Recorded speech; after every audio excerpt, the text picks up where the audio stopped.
कावळा बनवून आला होता. त्यानं पाहिलं सुनबाईनं एवढ्या मिरच्या टाकल्या, कावळा उडून गेला.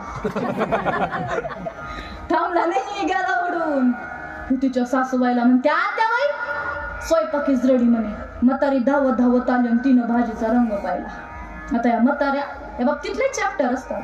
तिनं भाजीचा रंग पाहिला आणि क्वालिटी ओळखली. म्हातारी म्हणली, मला भूकच नाही. पण नवऱ्याला आनंद झाला, माया बायकोनं भाजी केली, माझ्या बायकोनं भाजी केली. म्हातारी म्हणली, बस गिळायला, मग कळलं म्हणाले. हे जेवायला बसलं, पहिला घास टाकला कानातून धूर, दुसरा घास टाकला नाकातून धूर, तिसरा घास टाकला तोंडातून धूर आणि चौथा घास टाकला धूर.